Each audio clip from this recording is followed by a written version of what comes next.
নমস্কার। সাহিত্য পাঠের আসর গল্পগেলা গোগ্রাসে @গল্পবৃক্ষ ইউটিউব চ্যানেলে সাহিত্যপ্রেমী সকলকে স্বাগত। শুধু সাহিত্যপ্রেমী, আজ আপনাদের সামনে আমি পাঠ করে শোনাব বিভূতিভূষণ বন্দ্যোপাধ্যায়ের লেখা ইছামতি উপন্যাসের ৯ম পর্ব। পাঠ শুরু করবার আগে প্রতিদিনকার মতো আজকেও আপনাদের নিকট স্বনির্বন্ধ অনুরোধ রাখছি, আপনারা যারা নতুন আমাদের এই চ্যানেলে, দয়া করে আমাদের এই চ্যানেলটি সাবস্ক্রাইব করুন। শুরু করছি আজকের পাঠ বিভূতিভূষণ বন্দ্যোপাধ্যায়ের ইছামতি উপন্যাসের ৯ম পর্ব। রামকানাই কবিরাজ আশ্চর্য না হয়ে পারেননি যে আজকাল নীলকুঠির লোকেরা তাঁকে আর কিছু বলেন না।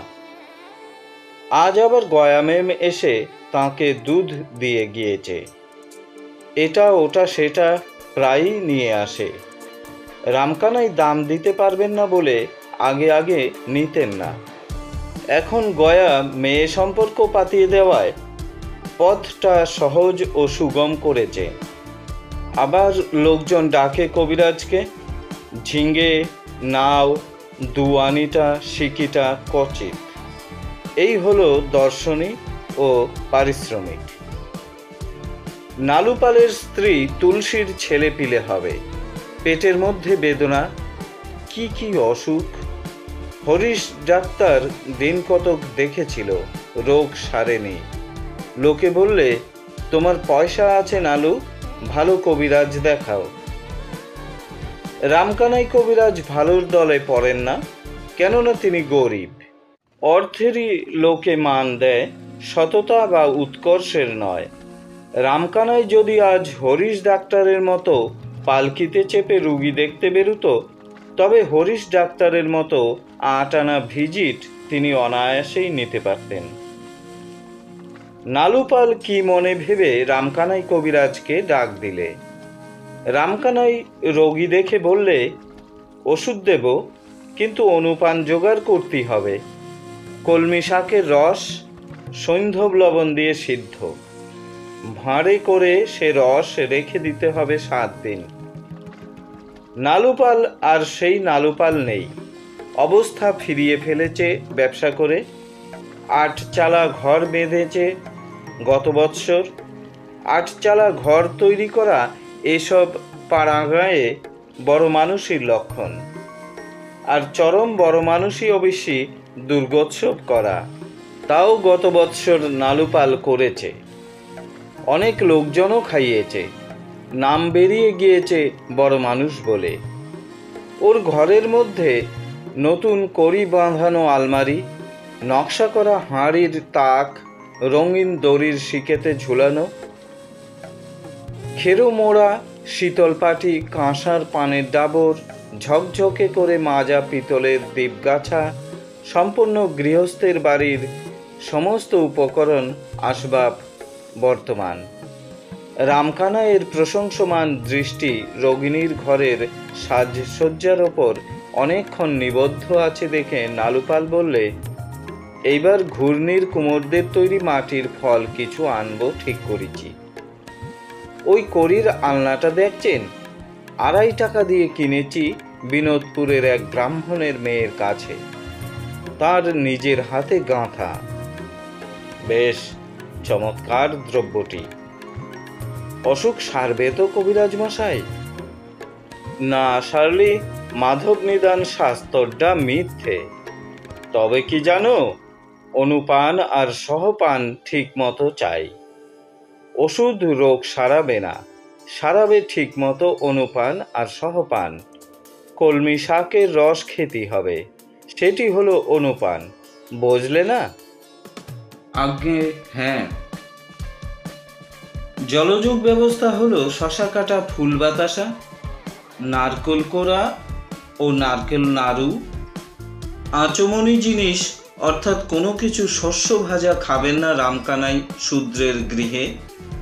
১ কাঠা চাল, মটর ডালের বড়ি ও একটা আধুলিক দর্শনী মিলল। পথে ভবানী বাঁড়ুজ্যে বললেন, কবিরাজ মশাই, নমস্কার হই। ভালো আছেন জামাইবাবু? আপনার আশীর্বাদে একটু আমার বাড়িতে আসতেই হবে। ছেলেটার জ্বর আর কাশি হয়েছে 2-3 দিন, একটু দেখে যান। হ্যাঁ হ্যাঁ, চলুন।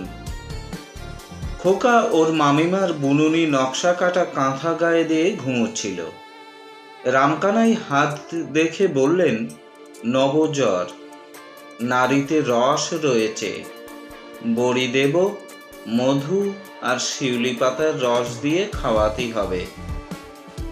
ওর মা তিলু এবং ওর 2 ছোট মা উৎসুক ও শঙ্কিত মনে কাছেই দাঁড়িয়েছিল। ওরা এ গ্রামের বধূ নয়, কন্যা। সুতরাং গ্রাম্য প্রথা অনুযায়ী ওরা যার তার সামনে বেরোতে পারে, যেখানে সেখানে যেতে পারে। কিন্তু যদি এ গ্রামের বধূ হতো অন্য জায়গার মেয়ে, তাহলে অপরিচিত পরপুরুষ তো দূরের কথা, স্বামীর সঙ্গে পর্যন্ত যখন তখন দিনমানে সাক্ষাৎ করা বা বাক্যালাপ করা দাঁড়াতো বেহায়ার লক্ষণ। তিলু কাঁদো কাঁদো সুরে বললে, খোকার জ্বর কেমন দেখলেন কবিরাজ মশাই? কিছু না মা, নবজ্বর। এই বর্ষাকালে চারিদিকে হচ্ছে, ভয় কি? সারবে তো? সারবে না তো আমরা রইছি কেন? নীলু বললে, আপনার পায়ে পড়ি কবিরাজ মশাই, একটু ভালো করে দেখুন খোকারে। মা, আমি বলছি 3 দিন বড়ি খেলি খোকা সেরে উঠবে, আপনারা ভয় পাবেন না। ওর গলার মধ্যে সাঁই সাঁই শব্দ হয় কেন? কফ কুপিত হয়েছে, রসস্থ নারী, ওরকম হয়ে থাকে, কিছু ভেবো না। আমার সামনে এই বড়িটা মেরে খাইয়ে দাও মা। খল আছে? খল আনছি সিধু কাকাদের বাড়ি থেকে। তিলু বললে, কবিরাজ মশাই, বেলা হয়েছে, এখানে 2টি খেয়ে তবে যাবেন। দুপুরবেলা বাড়িতে লোক এলে না খাইয়ে যেতে দিতে আছে, আপনাকে 2টো ভাত গালে দিতেই হবে এখানে। ভবানী বাঁড়ুজ্যে হাত জোর করে বললেন, শাক আর ভাত, গরিবের আয়োজন। রামকানাই বড় অভিভূত ও মুগ্ধ হয়ে পড়লেন এদের অমায়িক ব্যবহারে ও দীনতা প্রকাশের সম্পদে। কেউ কখনো তাঁকে এত আদর করেনি, এত সম্মান দেয়নি। তাতে এরা আবার দেওয়ানজির ভগ্নিপতি, ওদের বাড়ির জামাই। তিলু 2খানা বড় পিঁড়ি পেতে দুজনকে খেতে দিলে। এটা নিন ওটা নিন বলে কাছে বসে কখনো কি রামকানাই কবিরাজকে কেউ খাইয়েছে? মনে করতে পারেন না রামকানাই। খাওয়ার পরে রামকানাই একটি গুরুতর প্রশ্ন করে বসলেন ভবানী বাঁড়ুজ্যেকে, আচ্ছা জামাইবাবু, আপনি জ্ঞানী সাধু লোক, সবাই আপনার সুক্ষেপ করে। আমরা এমন কিছু লেখাপড়া শিখিনি, সামান্য সংস্কৃত শিখে আয়ুর্বেদ পড়েছিলাম। তেঘরা সেনহাটির পতিত পাবন হাত জোর করে প্রণাম করলেন রামকানাই কবিরাজের কাছে। আমরা কি বুঝি সুঝি বলুন? আচ্ছা, আদি সংবাদটা কি আপনার মুখে শুনি। কি বললেন? কি সংবাদ? আদি সংবাদ? আগে ভালো বুঝতে পারলাম না কি বলছেন। ব্রহ্মা বিষ্ণু মহেশ্বর 3 মিলিত জগৎটা সৃষ্টি করলেন। এখন এর ভেতরের কথাটা কি একটু খুলে বলুন না। অনেক সময় শুয়ে শুয়ে ঘরের মধ্যে এসব কথায় ভাবি, কি করে কি হলো। ভবানী বাঁড়ুজ্যে বিপদে পড়ে গেলেন। ব্রহ্মা বিষ্ণু তার সঙ্গে পরামর্শ করে জগৎটা সৃষ্টি করেননি, ভেতরের কথা তিনি কি করে বলবেন? কথা বলবার কি আছে? পতঞ্জলি দর্শন মনে পড়ল, সাংখ্য মনে পড়ল, বেদান্ত মনে পড়ল, কিন্তু এই গ্রাম্য কবিরাজের কাছে না, অচল, সেসব অচল। তার হাসিও পেল বিলক্ষণ। আদি সংবাদ। হঠাৎ রামকানাই বললেন, আমার কিন্তু একটা মনে হয়, অনেকদিন বসে বসে ভেবেছি, বুঝলেন, ও ব্রহ্মা বলুন, বিষ্ণু বলুন, মহেশ্বর বলুন, সবই এক। একে তিন, তিনি এক। তাছাড়া এসবই তিনি, কি বলেন?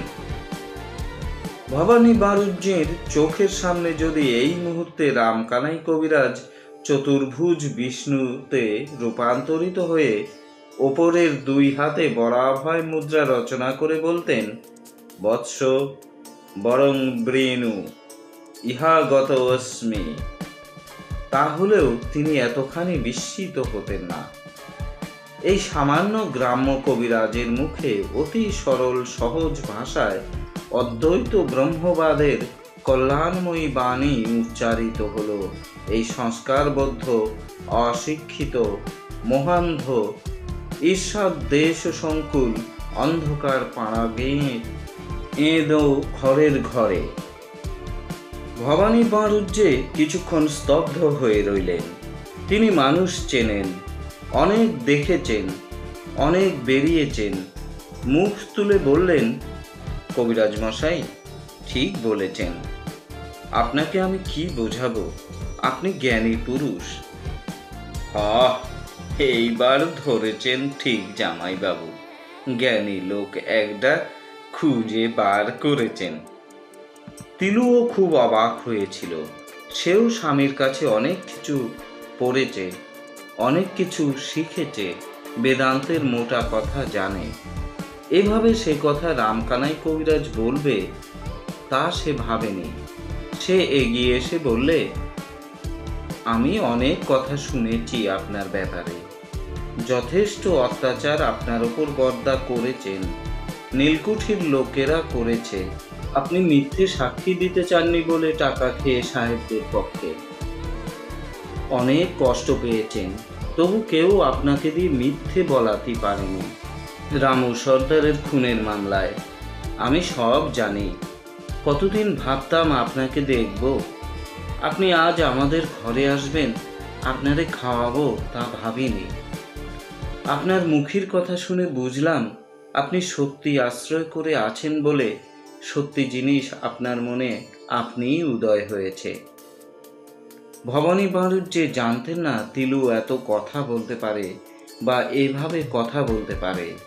স্ত্রীর দিকে চেয়ে বললেন, ভালো। তিলু হেসে বললে, কি ভালো? ভালো বললে। আচ্ছা কবিরাজ মশাই, আপনার বয়স কত? 1234 সালের মাঘ মাসে জন্ম। তাহলে হিসেব করুন, 17ই মাঘ। আপনি আমার চেয়ে বয়োজ্যেষ্ঠ, দাদা বলে ডাকবো আপনাকে। তিলু বললে, আমিও। দাদা, মাঝে মাঝে আপনি এসে এখানে পাতা পারবেন কিনা বলুন। রামকানাই কবিরাজ ভাবছেন, দিনটা আজ ভালো, এদের মতো লোক এত আদর করবে কেন নইলে। পাতা পারবো বই কি, 100 বার পারবো। আমার ভগ্নির বাড়ি ভাত খাবো না তো কমনে খাবো। আচ্ছা আজ যাই দিদি, আরও একটা রুগী দেখতেই হবে সবাইপুরে। খোকারে যা দিলাম বিকেলের দিকে জ্বর ছেড়ে যাবে, কাল সকালে আবার দেখে যাব। নীলু শুক্তুমিতে ফোড়ন দিয়ে নামিয়ে নিলে। খোকনকে ওর কাছে দিয়ে ওর মা গিয়েছে বর্দার বাড়ি। বর্দা বড় বিপদে পড়ে গিয়েছেন। তাকে নাকি কোথায় যেতে হবে সাহেবদের সঙ্গে, সে কথা শুনতে গিয়েছে বর্দি। খোকন বলছে, ছো মা। কি দে? কি দেব? না, আর গুড় খায় না।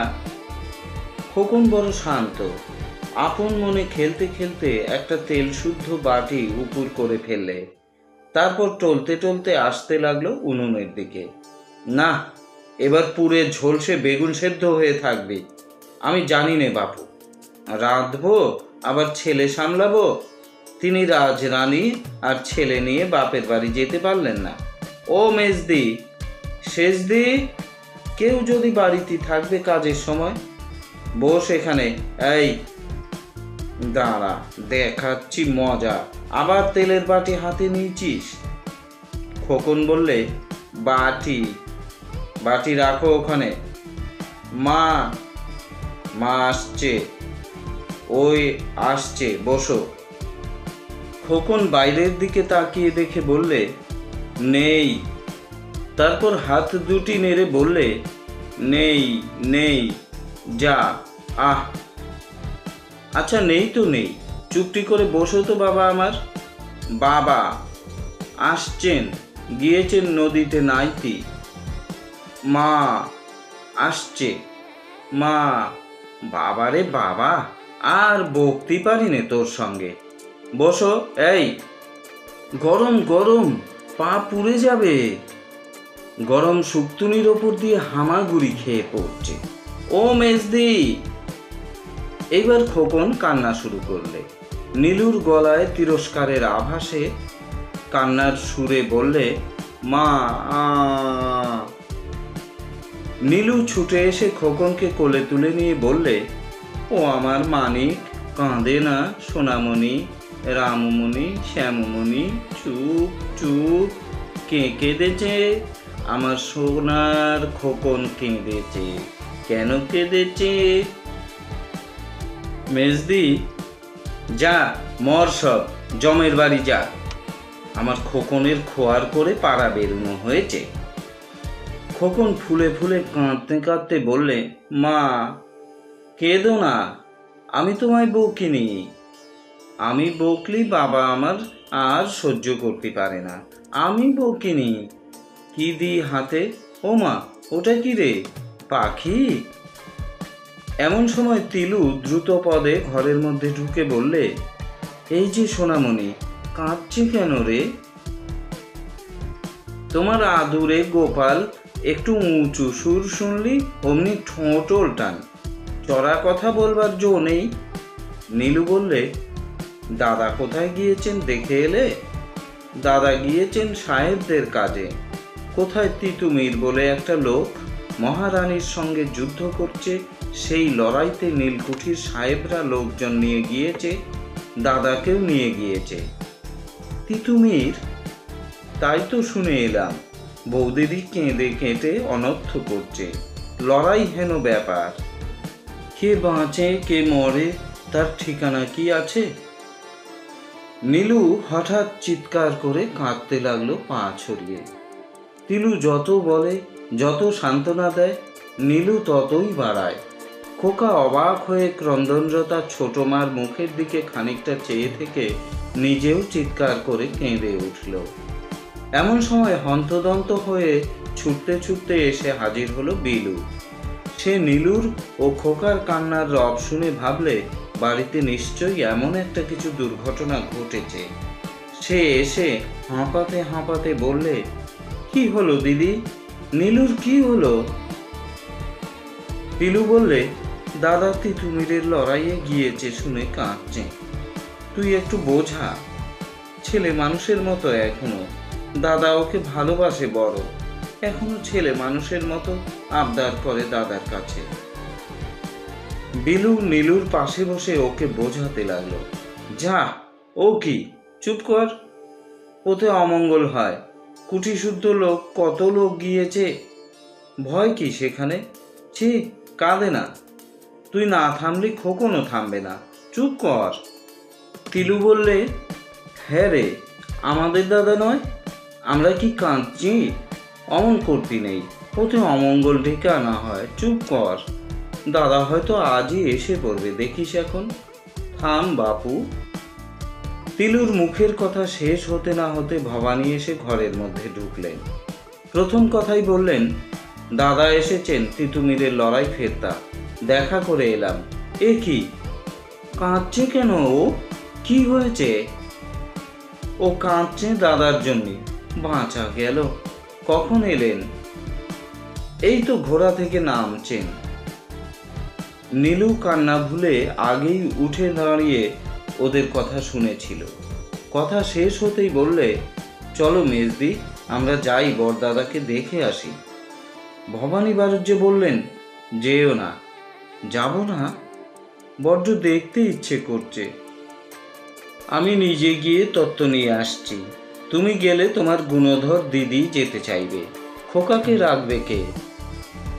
তিলুও বললে, না যাস নে, উনি গিয়ে দেখে আসুন, সেই ভালো। ওদের একটা গুণ আছে, ভবানী বারণ করলে আর কেউ সে কাজ করবে না। নীলু বললে, আপনার মনটা বড্ড জিলিপির পাক, জানলেন? আমার দাদার জন্যই আমার কি যে হচ্ছে আমিই জানি। দেখে আসুন, যান। আধ ঘন্টা পরে দেওয়ান রাজারামের চণ্ডীমণ্ডপে অনেক লোক জড়ো হয়েছে। তার মধ্যে ভবানী বাড়ুজ্যেও আছেন। খনি চক্রবর্তী বললেন, তারপর ভায়া, কোনো চোট লাগেনি তো? রাজারাম রায় বললেন, না দাদা, তা লাগেনি।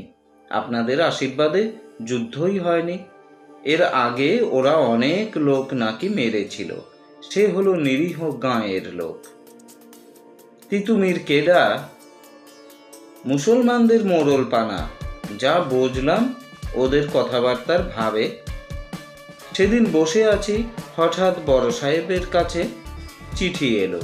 তিতুমির বলে একটা ফকির মহারানীর সঙ্গে লড়াই বাঁধিয়েছে। নীলকুঠির লোকেদের ওপর তার ভয়ানক রাগ, লুটপাট করছে, খুন খারাপই হচ্ছে। চিঠি দিলে কে বড় সাহেবের কাছে? ডনকিনসন সাহেবের জায়গায় যে নতুন ম্যাজিস্ট্রেট এসেছেন, তিনি লিখেছেন, তোমরা লোকজন নিয়ে এসো। যেখানে যত নীলকুঠির সাহেব ছিল গিয়ে দেখি যমুনার ধারে আমবাগানের তাঁবু সব সারি সারি, লোকজন, ঘোড়া, আসবাব, বন্দুক। ওদিকে সরকারি সেনা এসেছে, তাদের তাঁবু, সে এক এলাহি কাণ্ড দাদা। আমার তো গিয়ে ভারী মজা লাগতে লাগলো। প্রসন্ন চক্রবর্তী আমিন গিয়েছিল, সে বড় দুঁদে, বললে, আমি দেখে আসি তিতুমির কোথায় কিভাবে আছে। আমাদের কারো ভয় হয়নি, যুদ্ধই তো হলো না। একটা বাঁশের কেল্লা বাঁধিয়েছে যমুনার ধারে।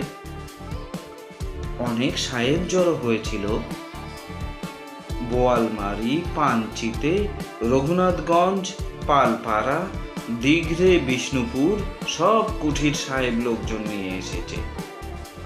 বন্দুক, গুলি, বারুদ, মুরগি, হাঁস, খাসি জোগাচ্ছে গাঁয়ের লোক। একটা মেয়ে ছেলেকে এমন মার মেরেছে তিতুমিরের লোক যে তার নাক মুখ দিয়ে রক্ত ঝোঁঝালি দিয়ে পড়ছিল। তিতুমিরের কেল্লা ছিল 1 কোষ 3 পোয়া পথ দূরি। আমরা ছিলাম একটা আম বাগানে।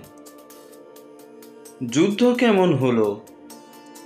তিতুমির বলেছিল তার লোকজনদের, সাহেবদের গোলাগুলিতে তার কিছুই হবে না। সরকারের সেপাইরা প্রথমবার ফাঁকা আওয়াজ করে। তিতুমির তার লোকজনদের বললে, গোলাগুলি সে সব খেয়ে ফেলেছে। তখন আবার গুলি পুড়ে বন্দুক ছোঁড়া হলো, 22 জন লোক হোত। তখন বাকি সবাই টেনে দৌড় মারলে। তিতুমিরকে বেঁধে চালান দিলে কলকাতা। মিটে গেল লড়াই। তারপর আমরা সব চলে এলাম।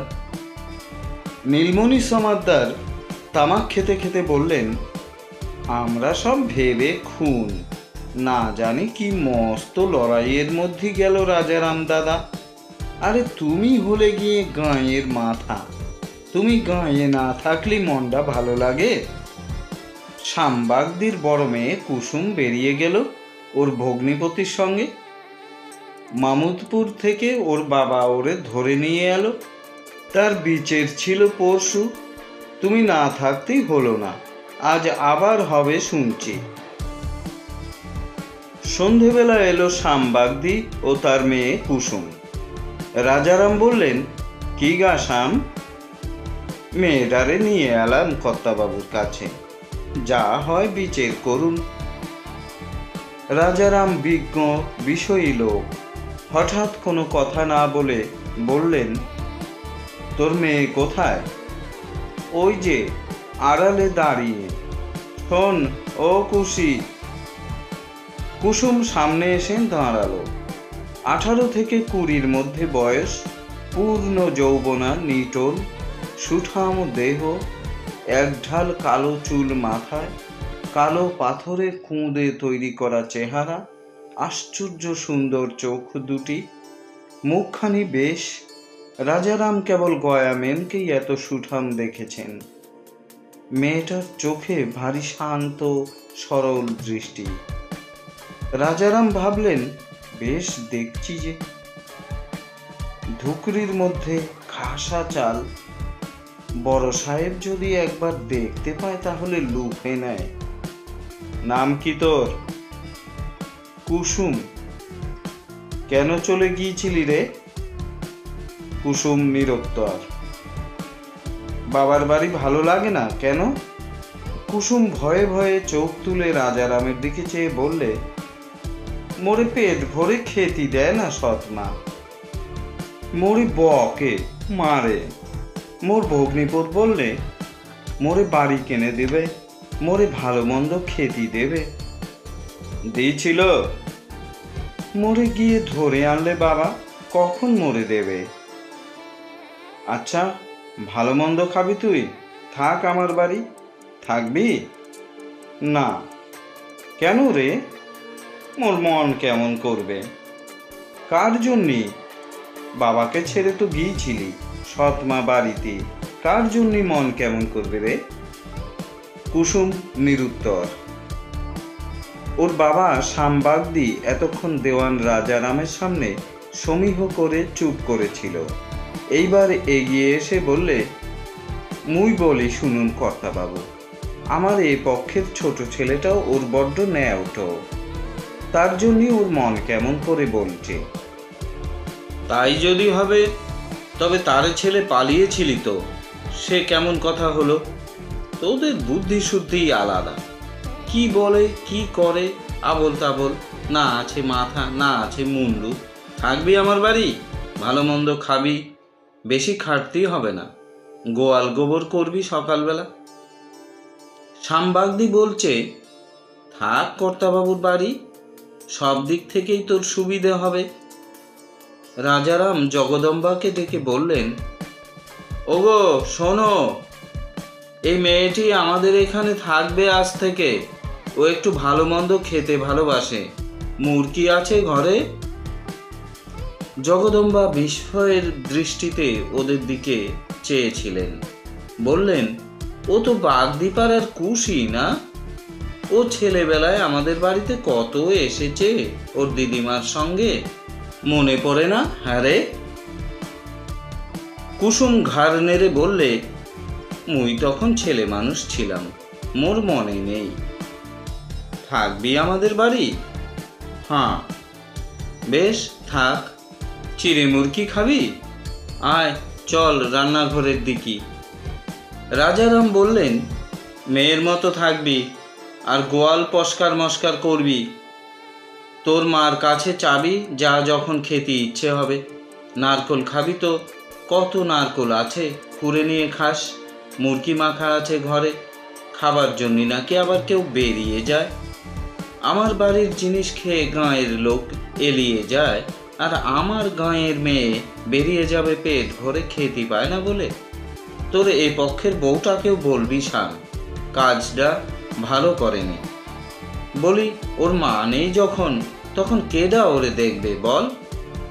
শাম বিরক্তি দেখিয়ে বললে, বলবেন না সেই সুমন্দির স্ত্রীর কথা। মোর হাড় ভাজা ভাজা করে ফেললে। মুই মাঠ থেকে ফিরলি মোরে বলে না যে দুটো চাল ভাজা খা, রোজ পান্থ ভাত, রোজ পান্থ ভাত। মুই বলি দুটো গরম ভাত মোরে দে। সেই সূর্যি ঘুরে যাবে, তখন দুটো ঝিঙে ভাতে দিয়ে ভাত দেবে। মরে না যে, না হয় আবার একটা বিয়ে করি। কুসুম মুখ টিপে হাসছে। বাবার কথায় তার খুব আমোদ হয়েছে বোধ হয়। রামকানাই কবিরাজ খেজুর পাতার চট পেতে দিলেন ভবানী বাণিজ্যকে। বললেন, জামাইবাবু, আসুন আসুন। কি করছিলেন? ইসের মূল সেদ্ধ করব, তার জোগাড় করছি। এত বর্ষায় কোত্থেকে? সন্ধ্যা হবার দেরি নেই। অঝোরে বৃষ্টিপাত হচ্ছে শ্রাবণের মাঝামাঝি। এ বাদলা 3 দিন থেকে সমানে চলছে। তিতপল্লা গাছের ঝোপ বৃষ্টিতে ভিজে কেমন অদ্ভুত দেখাচ্ছে। মাটির পথ বেয়ে জলের স্রোত চলেছে ছোট ছোট নালার মতো। বৃষ্টির শব্দে কান পাতা যায় না। বাগদিপাড়ার নলে বাগদি, অধর সর্দারের 3 জওয়ান ছেলে, ভেঁপু মালি, এরা সব ঘুনি আর পোলো নিয়ে বাঁধালে জলের তোরে হাঁটু পর্যন্ত ডুবিয়ে মাছ ধরবার চেষ্টা করছে। বৃষ্টির গুঁড়ো ছাঁটে চারিধারে ধোঁয়া ধোঁয়া। রামকানাইয়ের ঘরের পেছনে একটা সোঁদালি গাছে এখনো 2-1 ঝাড় ফুল দুলছে। মাঠে ঘাসের ওপর জল বেঁধে ছোট পুকুরের মতো দেখাচ্ছে। পথে জনপ্রাণী নেই কোনো দিকে। ঘরের মধ্যে চালের ফাঁক দিয়ে একটা নতুন তেলা কুচুরলতা ঢুকেছে। নতুন পাতা গজিয়েছে তার চারু কমনীয় সবুজ ডগায়। তামাক সাজি, বসুন। ভিজে গিয়েছেন যে, গামছাখানা দিয়ে মুছে ফেলুন। এ বর্ষায় 3 দিন আজ বাড়ি বসে একটু সৎ চর্চা করি এমন লোক এ গাঁয়ে নেই। সবাই ঘোর বৈষয়িক, তাই আপনার কাছে এলাম। আমার বড় ভাগ্যি জামাইবাবু। 2টো চিড়ে খাবেন? দেব, গুড় আছে কিন্তু। আপনি যদি খান তবে খাবো।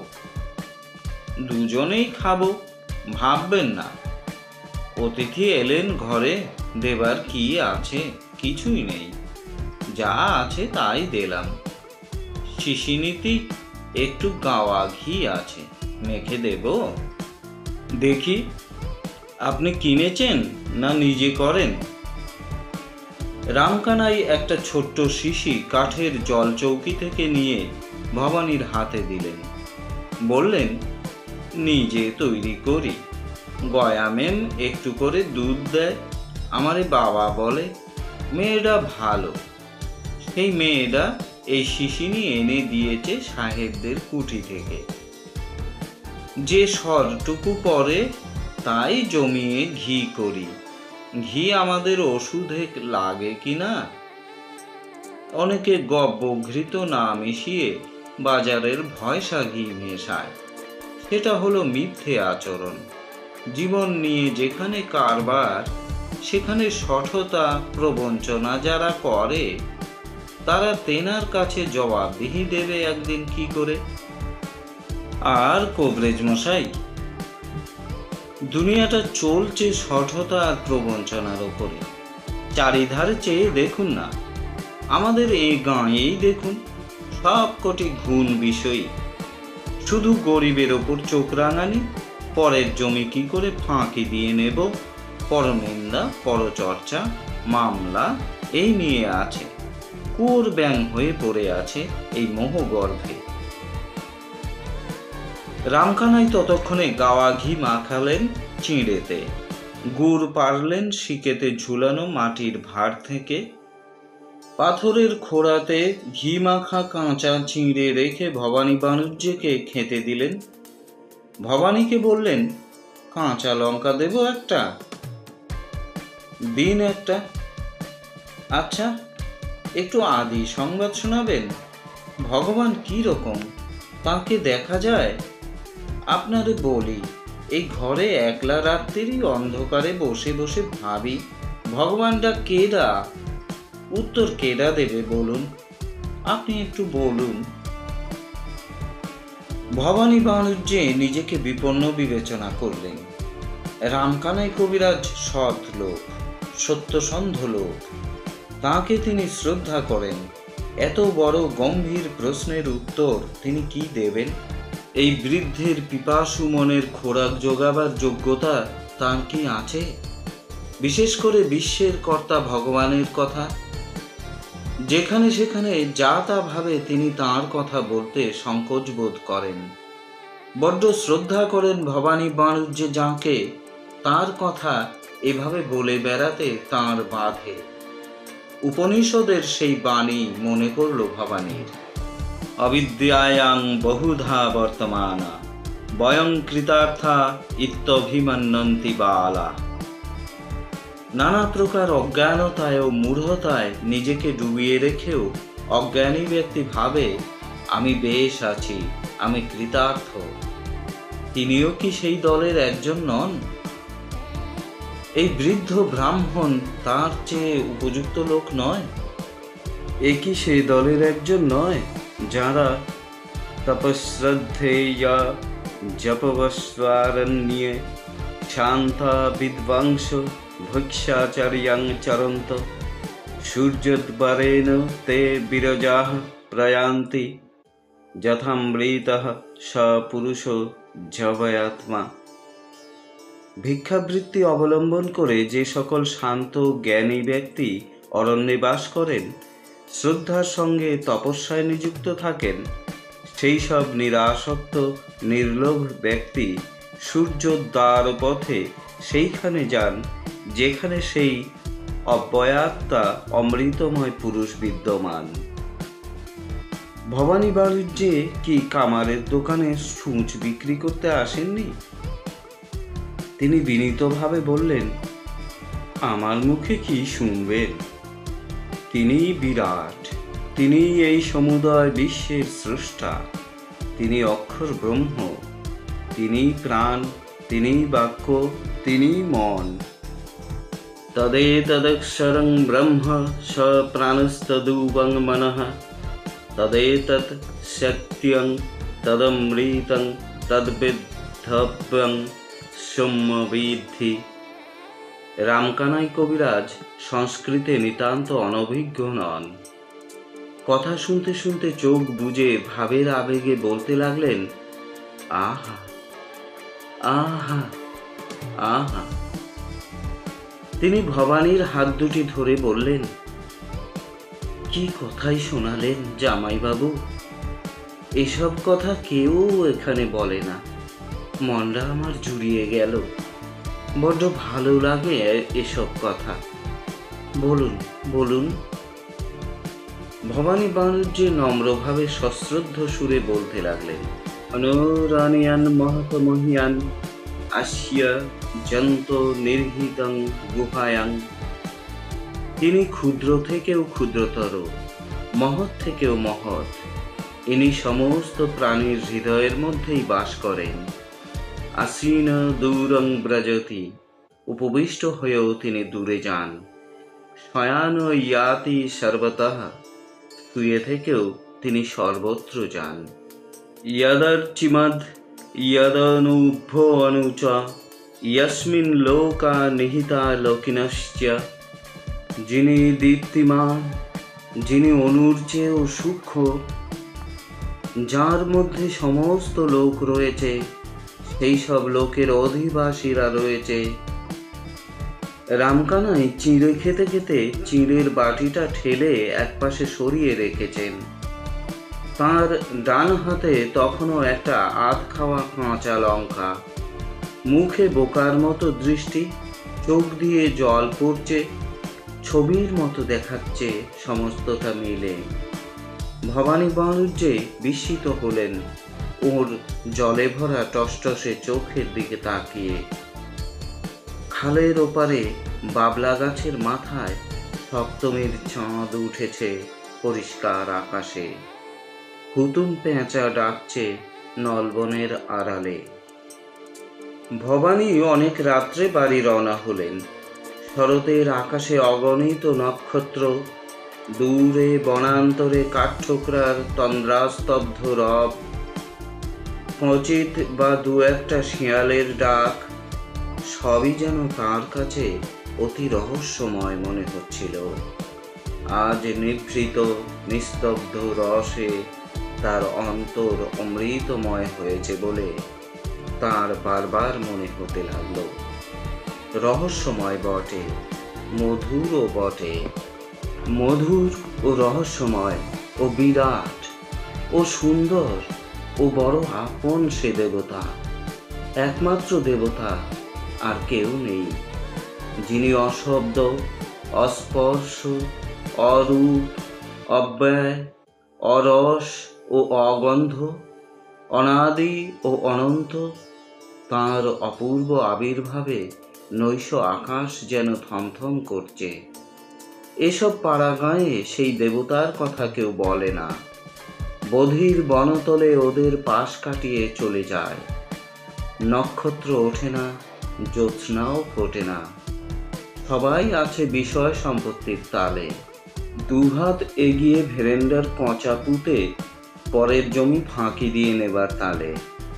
হে শান্ত, পরম ব্যক্ত ও অব্যক্ত মহাদেবতা, সমস্ত আকাশ যেমন অন্ধকারে ওতপ্রোত, তেমনি আপনাতেও। তুমি দয়া করো, সবাইকে দয়া করো। খোকাকে দয়া করো, তাকে দরিদ্র করো, ক্ষতি নেই, তোমাকে যেন সে জানে। ওর 3 মাকে দয়া করো। তিলু স্বামীর জন্য জেগে বসেছিল। রাত অনেক হয়েছে, এত রাত্রে তো কোথাও থাকেন না উনি। বিলু ও নীলু বারবার ওদের ঘর থেকে এসে জিজ্ঞেস করছে। এমন সময় নীলু বাইরের দিকে উঁকি মেরে বললে, ওই যে মূর্তিমান আসছেন। তিলু বললে, শরীর ভালো আছে দেখছিস তো রে? বলে তো মনে হচ্ছে। বলি, ও নাগর, আবার কোন বিন্দে বলির কুঞ্জে যাওয়া হয়েছিল শুনি? বরদিকে কি আর মনে ধরছে না? আমাদের না হয় নাই ধরলো। ভবানী এগিয়ে এসে বললেন, তোমরা সবাই মিলে এমন করে তুলেছ যেন আমি সুন্দরবনের বাঘের পেটে গিয়েছি।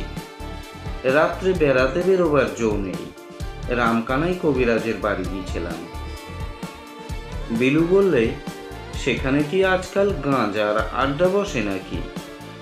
নীলু বললে, নইলি এত রাত অবধি সেখানে কি হচ্ছিল? তিলু বনেদের আক্রমণ থেকে স্বামীকে বাঁচিয়ে চলে। কোনো রকমে ওদের বুঝিয়ে সুঝিয়ে ঘরে পাঠিয়ে দিয়ে স্বামীর হাত পা ধোবার জল এনে দিলে। বললে, পা ধুয়ে দেব, পায়ে যে কাদা। ওই মালসি কাঁটা তলার কাছে ভীষণ কাদা। কি খাবেন? কিছু না, চিড়ে খেয়ে এসেছি কবিরাজের বাসা থেকে। না খেলেই হবে না। ওবেলার চাল কুমড়োর শুক্তুনি রাখতে বলেছিলেন, রয়েছে।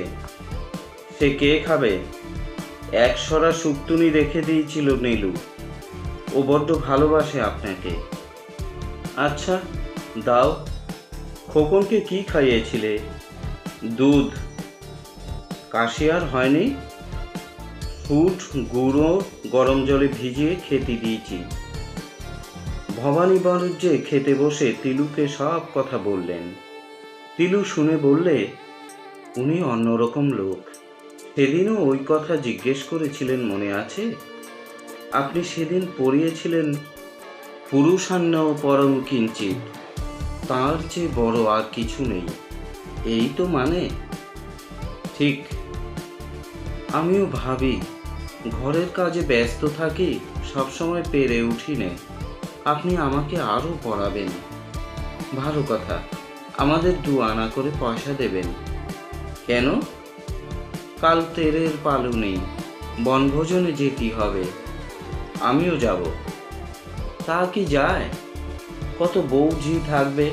আচ্ছা, তেরের পালুনির দিন বৃষ্টি হবেই, আপনি জানেন? বাজে কথা। বাজে কথা নয় গো, আমি বলছি ঠিক হবে। তোমারও ওইসব কুসংস্কার কেন? দৃষ্টির সঙ্গে কি কার্যকারণ সম্পর্ক থাকতে পারে বনে বসে খাওয়ার?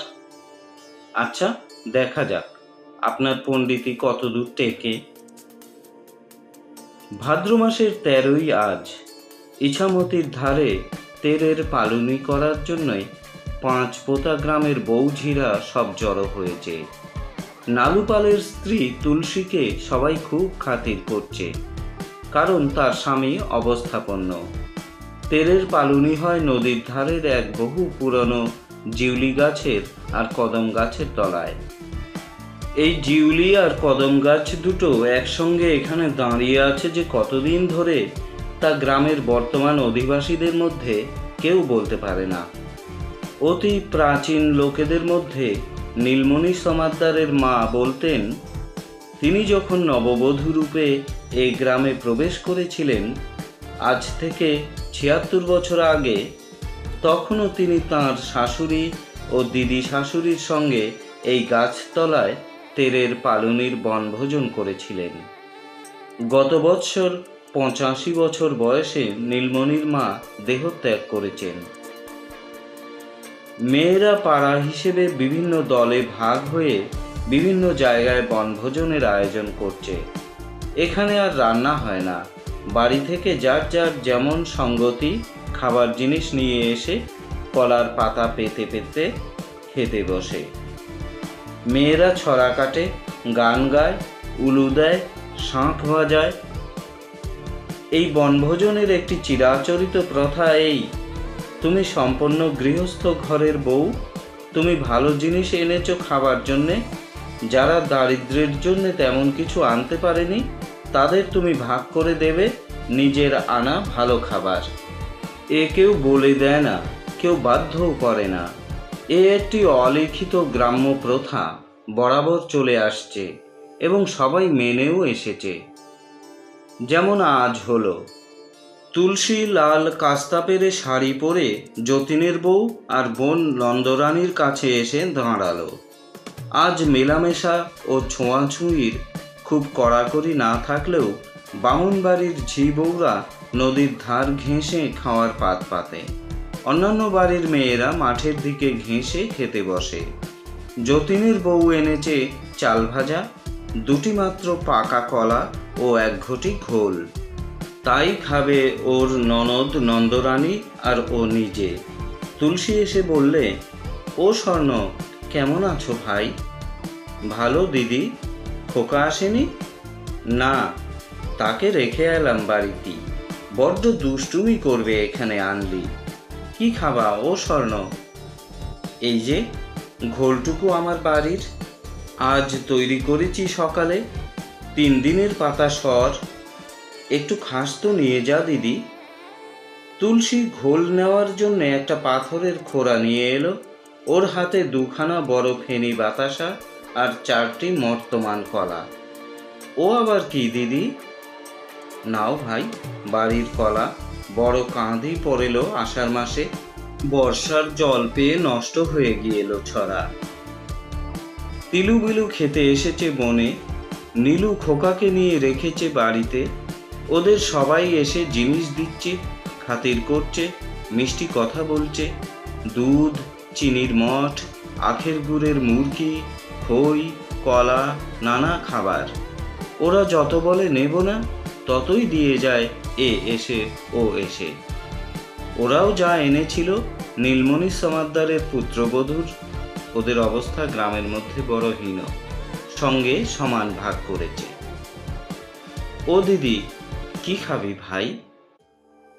2টো চাল ভাজা এনেলাম তাই, আর একটা শশা আছে। দুধ নেই?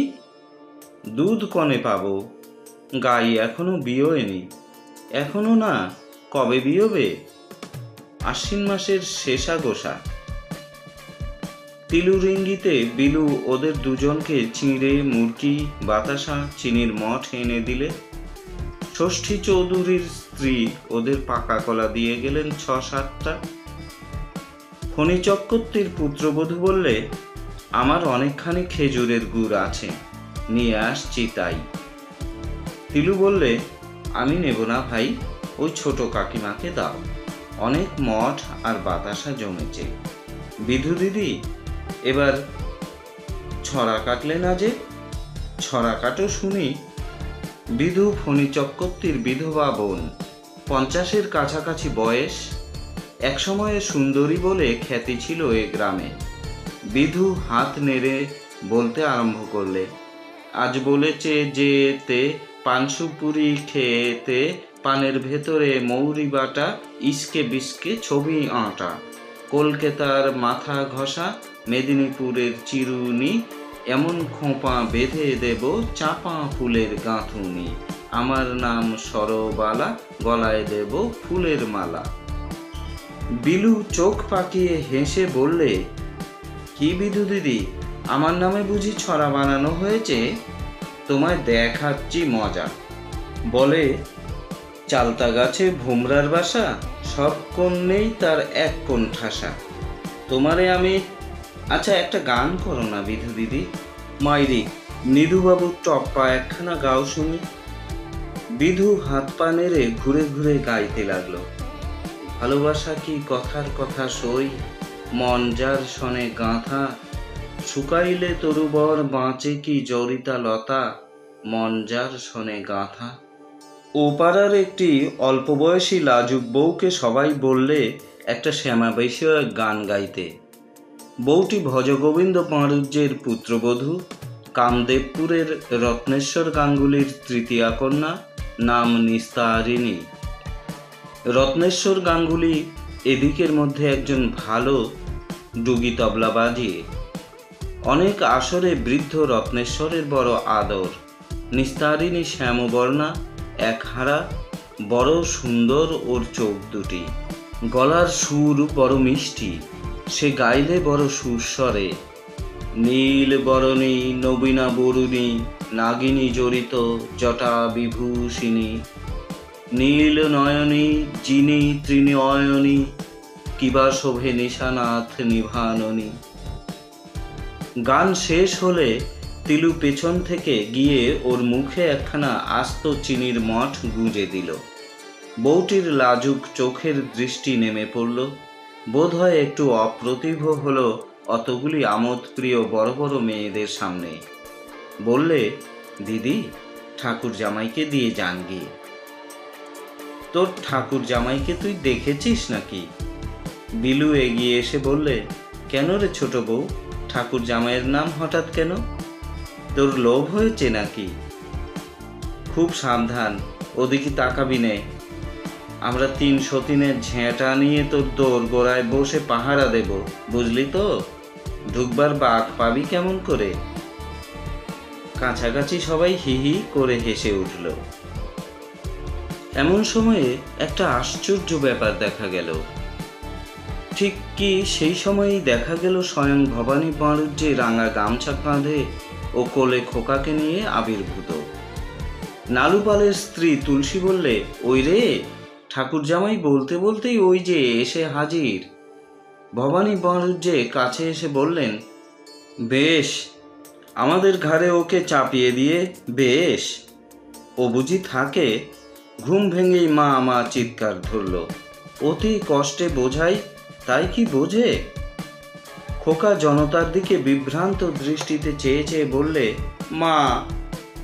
বিলু ছুটে গিয়ে খোকাকে কোলে নিয়ে বললে, কেন, নীলু কোথায়? আপনার ঘাড়ে চাপানো হয়েছে কে বললে? নীলুর কোলে বসিয়ে দিয়ে আমি। বৌদিদিরা ডেকে পাঠালেন নীলুকে। বড় দাদার শরীর অসুখ করেছে, ও চলে গেল আমার ঘাড়ে চাপিয়ে। বৌঝিরা ভবানীকে দেখে কি সব ফিসফিস করতে লাগলো জটলা করে। কেউ কথা বলবে না, সে নিয়ম এইসব অঞ্চলে নেই। প্রবীণা বিধু এসে বললে, ও বড় মেজ ছোট জামাইবাবু, সব বৌঝিরা বলছে ঠাকুর জামাইকে আজ যখন আমরা পেয়ে গিয়েছি তখন আজ আর ছাড়ছি নে আমাদের। ভবানী পাঁড়ুজ্যে কথা শেষ করতে না দিয়েই তাড়াতাড়ি হাত জোর করে বললেন, না, মাফ করুন বিধু দিদি, আমি একা পেরে উঠব না, বয়স হয়েছে। এই কথাতে একটা হাসির বন্যা এসে গেল বৌঝিদের মধ্যে। কারো চাপা হাসি, কেউ খিলখিল করে হেসে উঠল, কেউ মুখ ফিরিয়ে নিয়ে ওদিকে, কেউ ঘোমটার আড়ালে খুব খুব করে হাসতে লাগলো। হাসির সেই প্লাবনের মধ্যে ভাদ্র অপরাহ্নে নদীর ধারের কদম ডালে রাঙা রোদ আর ইছামতির ওপারে কাশফুলের দুলুনি, কোথাও দূরে ঘুঘুর ডাক, নিস্তারিণীর কোলে খোকার অর্থহীন বকুনি, সব মিলিয়ে তেরের পালনি আজ ভালো লাগলো নিস্তারিণীর। ঠাকুর জামাই কি আমোদে মানুষটি, আর বয়স হলেও এখনো চেহারা কি চমৎকার। নতুন ম্যাজিস্ট্রেট সাহেব নীলকুঠি পরিদর্শন করতে এসেছিলেন। মিস্টার ডনকিনসন বদলি হয়ে যাওয়ার পর অনেক দিন কোনো ম্যাজিস্ট্রেট নীলকুঠিতে পদার্পণ করেননি। কাজেই অভ্যর্থনার আড়ম্বর একটু ভালো রকমই হলো। খুব খানাপিনা, নাচ ইত্যাদি হয়ে গেল। যাবার সময় নতুন ম্যাজিস্ট্রেট কোলম্যান সাহেব বড় সাহেবকে নিভৃতে কয়েকটি সদুপদেশ দিয়ে গেলেন। Do you read native newspapers? You do? Hard times are ahead, Mr. Shipton. Stuff some wisdom into the brains of your men. You understand? I hope you will not mind my saying so. Explain that to me. I will, presently. আসল কথা, ক্রমশ দিন খারাপ হচ্ছে। দেশি কাগজওয়ালারা খুব হইচই আরম্ভ করেছে। হিন্দু প্যাট্রিয়ট কাগজে হরিশ মুখুজ্জে গরম গরম প্রবন্ধ লিখছে। রামগোপাল ঘোষ নীলকরদের বিরুদ্ধে উত্তেজনাপূর্ণ বক্তৃতা করছে। নেটিভরা মানুষ হয়ে উঠল। সেদিন আর নেই। একটু সাবধানে সব কাজ করে যাও। আমাদের ওপর গভর্নমেন্টের গোপন সার্কুলার আছে। নীল সংক্রান্ত বিবাদে আমরা যেন যতদূর সম্ভব প্রজাদের পক্ষে টানি। কোলম্যান সাহেবের মোট বক্তব্য হলো এই। পরদিন বড় সাহেব ডেভিড সাহেবকে ডেকে বললে সব কথা। ডেভিড বোধহয় একটু অসন্তুষ্ট হলো। বলল, you see, I can work and I can do with very little sleep and I have never wasted time on liking people. Perhaps I am not clever enough. No David, we have a stake down here in this God-forsaken land, you see. What I want to drive at is this. এমন সময়ে শ্রীরাম মুচি এসে বললে, সাহেব, বাইরে দপ্তরখানায় প্রজারা বসে আছে, খুব হাঙ্গামা বেঁধেছে। হিংনারা রসুলপুরের বাগদিরা খেপেছে। তারা নাকি নীলির মাঠে গরু ছেড়ে দিয়ে নীলির চারা খেয়ে দিয়েছে।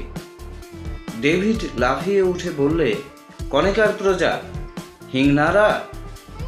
সাদেক মোড়ল আর শ্রীহরি সর্দার, ওই দুটো বদমাইশের দিকেই আমার অনেক দিন থেকে নজর আছে। শাসন কি করে করতে হয় তা আমি জানি। শিপটন সাহেব ভয়ানক রেগে বলে উঠলেন, the devil that is, I will come in with you this time. Will you like to come on a mouse hunt tomorrow morning? Sure, I will. I wonder whether I ever told you these thieving people drove off some of our horses from the village? My stomach, you never did. Well, be ready tomorrow morning. Maybe we would kill off the mice right away. Sure. শুধুই সাহিত্যপ্রেমী, আজকের পাঠ এ পর্যন্তই। আবার আগামী পর্বে ইছামতি উপন্যাসের পাঠ নিয়ে আপনাদের সামনে হাজির হব। ততক্ষণ পর্যন্ত আপনারা সকলে ভালো থাকুন, সুস্থ থাকুন। চলতে থাকুক গল্প গেলা গোগ্রাসে @গল্পবৃক্ষ ইউটিউব চ্যানেল। ধন্যবাদ। বিদায় নেবার আগে প্রতিদিনকার মতো আজকেও একটি অনুরোধ রাখছি, যারা আমাদের এই চ্যানেলে নতুন তারা দয়া করে আমাদের চ্যানেলটি সাবস্ক্রাইব করুন। যারা আমাদের পাঠ শুনলেন, আপনাদের কেমন লাগলো তা কমেন্ট করে জানাবেন। ভালো লাগলে লাইক এবং শেয়ার করবেন। ধন্যবাদ।